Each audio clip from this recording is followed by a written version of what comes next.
देश भर के केंद्रीय विद्यालयों में पढ़ने वाले छात्रों के लिए भाषा शिक्षा से जुड़ा एक बड़ा बदलाव किया गया है। केंद्रीय विद्यालय संगठन ने तय किया है कि शैक्षणिक सत्र 2026 से 27 से कक्षा 6 और कक्षा 9 में संस्कृत विषय चुनने वाले छात्रों के लिए हर स्कूल में कम से कम एक अलग सेक्शन उपलब्ध कराया जाएगा। आइए जानते हैं इसकी पूरी डिटेल्स। छात्रों को मिलेगा भाषा चुनने का विकल्प। नई व्यवस्था के तहत छात्रों के पास तीसरी भाषा चुनने का विकल्प रहेगा। छात्र संस्कृत या किसी निर्धारित क्षेत्रीय भाषा का चयन कर सकेंगे।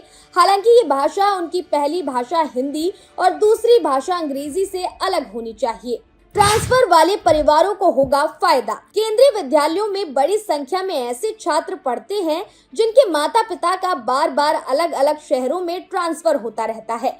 ऐसे छात्रों को हर जगह एक जैसी भाषा व्यवस्था मिलने से पढ़ाई जारी रखने में आसानी होगी। अभिभावकों और छात्रों से ली जाएगी पसंद। स्कूलों को निर्देश दिए गए हैं कि वे छात्रों और अभिभावकों से तीसरी भाषा के लिए उनकी पसंद की जानकारी लें। इसी आधार पर स्कूलों में सेक्शन तैयार किए जाएंगे और आगे की व्यवस्था तय होगी। स्कूलों को समय पर जमा करना होगा डेटा। नई भाषा व्यवस्था लागू करने के लिए सभी केंद्रीय विद्यालयों को तय समय के भीतर संबंधित जानकारी पोर्टल पर अपलोड करनी होगी।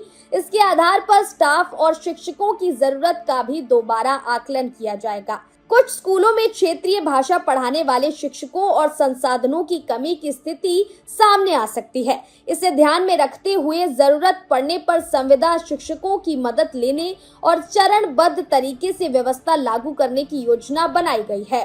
छात्रों की संख्या के हिसाब से बनेंगे सेक्शन। स्कूलों को छात्रों की संख्या के अनुसार सेक्शन बनाने की छूट दी गई है। कहीं संयुक्त सेक्शन बनाए जा सकते हैं और कहीं अलग अलग सेक्शन बनाए जाएंगे, लेकिन हर स्थिति में कक्षा 6 और 9 में संस्कृत के लिए कम से कम एक सेक्शन रखना जरूरी होगा। हालांकि केवीएस ने साफ किया है कि हर केंद्रीय विद्यालय में कक्षा 6 और कक्षा 9 के लिए संस्कृत विषय का कम से कम एक सेक्शन जरूर उपलब्ध कराया जाएगा। इस फैसले से संस्कृत पढ़ने के इच्छुक छात्रों को बड़ी राहत मिलने की उम्मीद है। फिलहाल इस जानकारी में बस इतना ही। ऐसी और अपडेट्स के लिए इस वीडियो को लाइक और शेयर जरूर करें और चैनल को सब्सक्राइब करना ना भूलें।